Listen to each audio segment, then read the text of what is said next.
This is now, this is going to be tomorrow morning.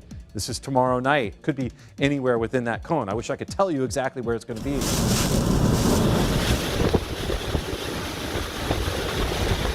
Wow. Water was 1 foot from coming in the house.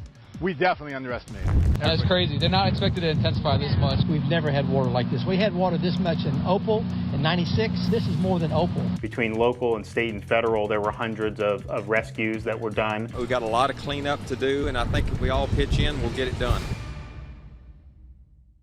Live from the WEAR TV studios, I'm Chief Meteorologist Alan Strum. We begin 3 hours of coverage on what is Hurricane Sally over the Gulf of Mexico, just about 100 miles due south of Gulf Shores, Alabama. That's about where the center of this system is. This is satellite imagery. We've got reporters here along the northern Gulf Coast. We're going to be checking in with them. We are seeing all of those conditions that Joseph and all of our meteorologists have been warning us about from Hurricane Sally. We have this, I'm sure you can see this rain, also the wind, and of course the strong storm surge. There are sandbags and sandbags. Ooh, there we go, my hat. We're taking it off. Sandbags at each building preparing for the potential flooding. We are standing underneath an awning here in downtown Pensacola, and we are still feeling that wind and seeing some of that rain. But this building is really actually blocking us from the real impacts of the hurricane. This is what it really looks like down here in downtown Pensacola. You can really see that wind raging across, whipping across the bushes here. We have team coverage of wildfires burning in 2 northwest Florida counties. That smoke from that fire in Santa Rosa County could be seen as far away as Destin. We are south of the fire now, the Hearst Hammock Fire, and this is all smoke. This smoke has gotten darker and thicker, and it continues to spread across the skies. And every time you look out, you see it getting closer and closer, and it just makes you unnerved. People choosing to get out, trying to protect their family and their belongings. Just wanting to make sure that lives are protected, knowing that that's what's truly most important. What I'm worried about is my people here. Lots of people right now certainly on edge. We're going to stick with you through this. Santa Rosa #1 police, fire, car, ambulance. Yes, my house is on fire. From inside the car, it's on stilts from inside the carport. All I see is dense smoke. I don't see anything but smoke. My parents live out there, and they just called us out saying that there's fire blazing all up and down their road, and they can't escape. They said it's all over out there. Good evening, and thank you for joining us. We're going to start with some breaking news for you, and actually quite a bit of it. Firefighters now battling a couple of wildfires in northwest Florida right now. Part of Interstate 10 is closed as the 5-mile swamp, as it's called. That fire has grown to 250 acres now. Santa Rosa County officials are advising residents in more than 600 homes on Garcon Point to evacuate. Several hundred protesters have gathered here at the Graffiti Bridge in downtown Pensacola to make sure their voices are heard. Hands up, don't shoot! Black Lives Matter! But we're out here for change. As they started to block the road, one vehicle drove through the group. We're letting the city know that we're here until we see change. Get out of the vehicle now! The only thing the officer could see was my car and the color of my skin. The Confederate soldier atop a pedestal in downtown Pensacola, taken down. It gives me hope that things are about to change. Since Thursday, Graffiti Bridge has been the gathering place for local protesters demanding change and justice for Black lives lost. For a fifth night, protesters surrounded the Graffiti Bridge demanding change in the wake of George Floyd's death. Right now, what we're seeing is what we've been used to seeing here at Graffiti Bridge since protesters first started gathering here last week. You can see a handful of protesters remain out here holding signs and chanting. But today, as tensions started to rise, we saw tactics we haven't yet seen here from protesters as they continue to demand change from local officials. The fight to contain the 5-mile swamp fire continues. For some families, it's already too late. The Florida Forest Service has been using large bulldozers like this to create these fire lines. Take a look behind me. This is just moments ago. As I mentioned to you for the last several hours, it seemed as if this smoke was starting to calm down, this side of the interstate, that is. But just in the last 10 minutes, this smoke has gotten darker and thicker, and it continues to spread across the skies. This was within the last 10 minutes or so, Bob. Now, I can tell you that I do have an update from Florida Forest Service. The fire service told me less than an hour ago this fire is spreading significantly faster and further than expected earlier today. The fire was at once today believed to be 40% contained. That has now far exceeded the 250 acres originally spread. The interstate remains closed between exits 22 and 31. All traffic was routed north. I'm being told that everyone south of the interstate is receiving alerts to evacuate immediately. Joe Zachowski with the fire service explained to me earlier the impact today of this fire spreading south of the interstate.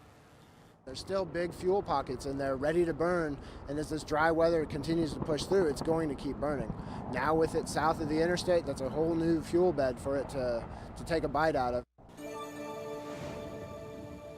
The fire service, they're also predicting this fire to get much worse as it did spread south of the interstate. We have teams along the Gulf Coast, power restoration, food and water distribution, damage assessments, all the information we can find for you, we're going to bring it to you. Well, as you can imagine, Sally is still creating problems as the rivers crested today.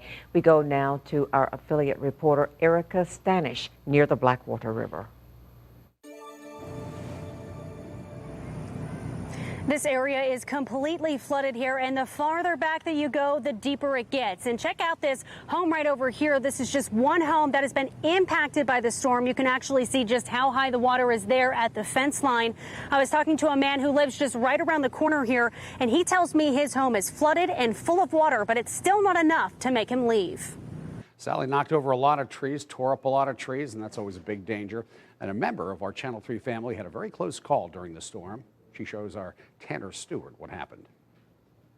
Now, we've showed you the countless debris scattered across Pensacola and the rest of Northwest Florida, the down power poles, of course, and with that, the power outages. But today we're getting a firsthand look at Sally's wreckage on a home here in Pensacola. And it's from none other than Channel 3's very own promotion manager, Kathy Dunnigan, who's let us come into her home today and show us. Now, you've seen what this tree's done already to the outside of the home. Let's take a look inside.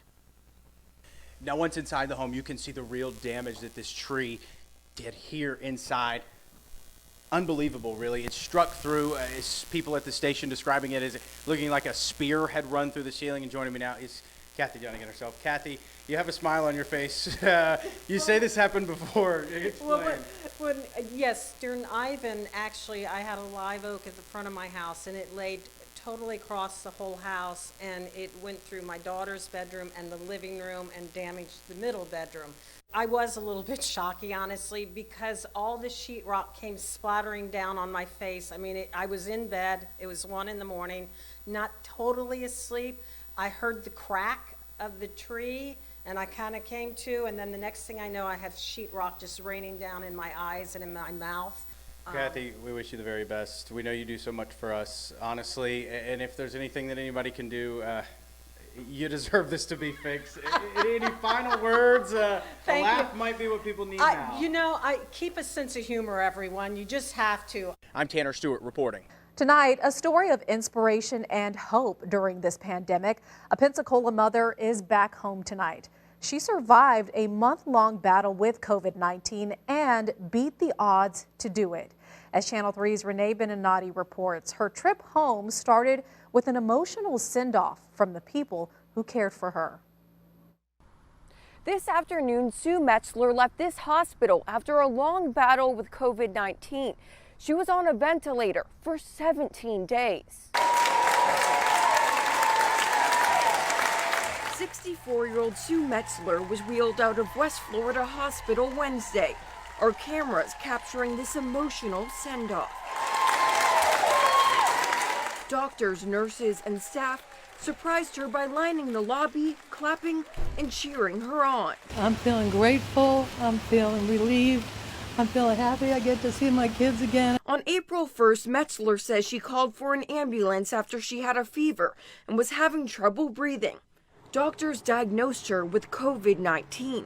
Metzler tells me she has very little, if any, memory of what she went through the past month. I think I vaguely remember being in one of the rooms down in the ER getting a CT, and that's pretty much it.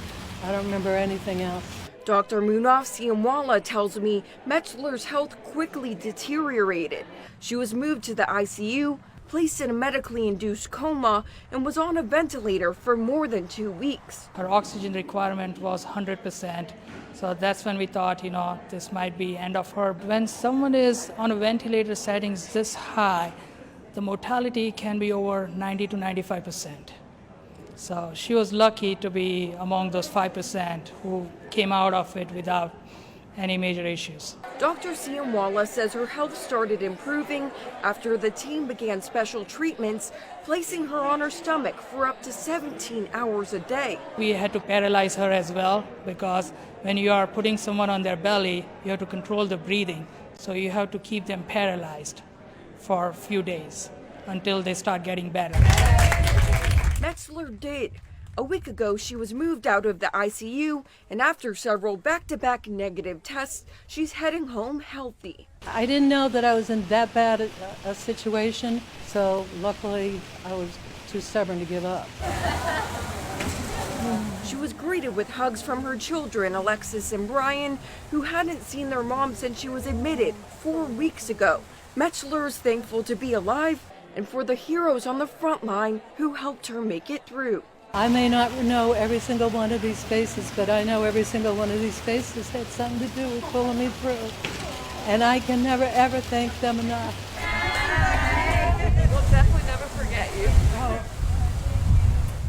Metzler tells me she didn't have any underlying conditions and didn't know she had COVID-19 when she was admitted.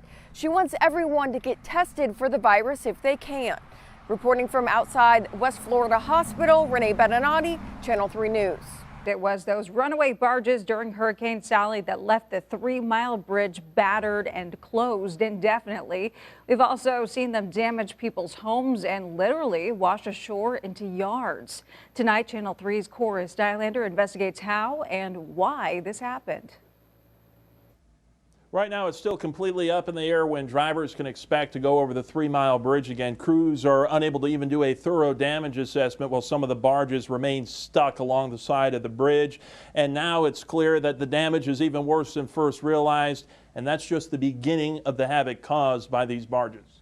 We now know exactly how many barges operated by Skanska USA slipped away during Hurricane Sally, battering an already shaken Pensacola Bay.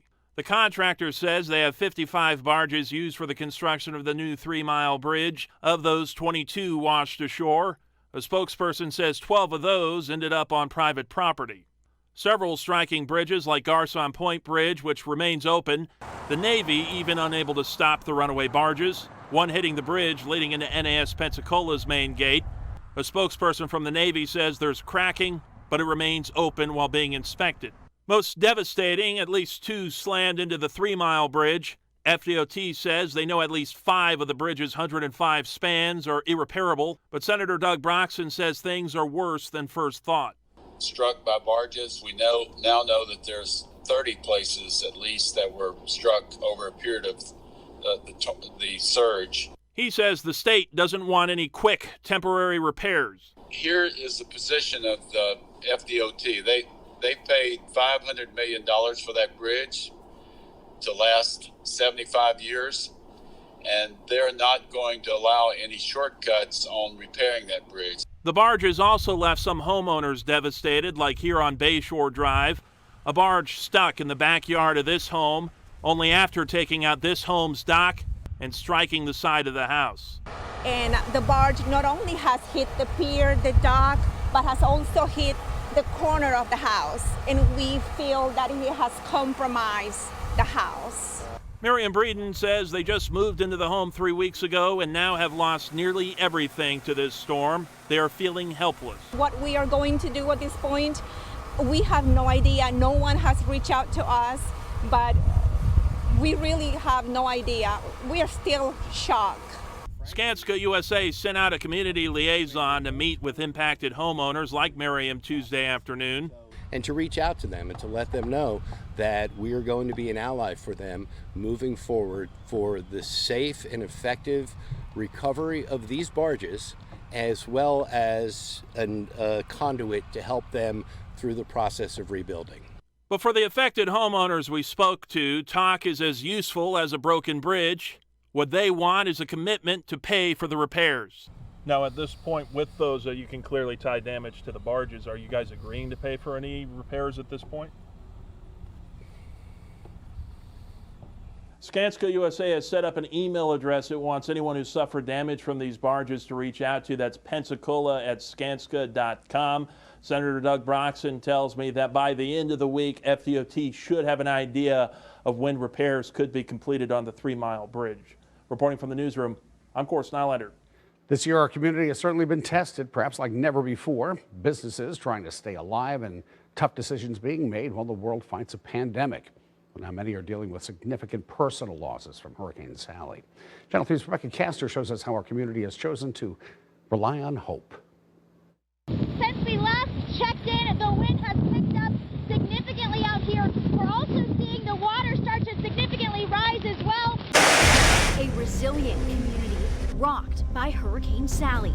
Now the water from the sound just barreling in here. They're under these watches and they're being told to stay at home, don't be on the roads, because see, some of this water in some of those low-lying areas shut some more roads down. Knocked down to come back stronger. It's hard, but you just have to be thankful for what you do have. We're a big family, the 850, everybody sticks together up here. I'm going to trudge through it just a little bit just to kind of give you guys a better look at just how much the water is coming into this street here. Historic flooding shocking even the most tenured hurricane veterans. We've never had water like this. We had water this much in Opal in '96. It came up. This is more than Opal. But this is something that they have just never seen before. I mean, look at this car driving through it right now. You can kind of get an idea of just how deep it is. But through every trial thrown our way this year, a pandemic, devastating wildfire, and now a Category 2 hurricane, our community has persevered. Oftentimes, the storms that hit us the most are the ones that are unexpected. I just believe that with the community efforts and what's going on now, that we can look forward to great restoration. Neighbors helping neighbors, restaurants feeding first responders, and small acts of kindness going a long way. Now, our community still has a long way to go before we find ourselves back to normal. But Channel 3 will continue to share your stories, sharing your struggles and triumphs as we find our way back to hope. Rebecca Castor reporting, Channel 3 News.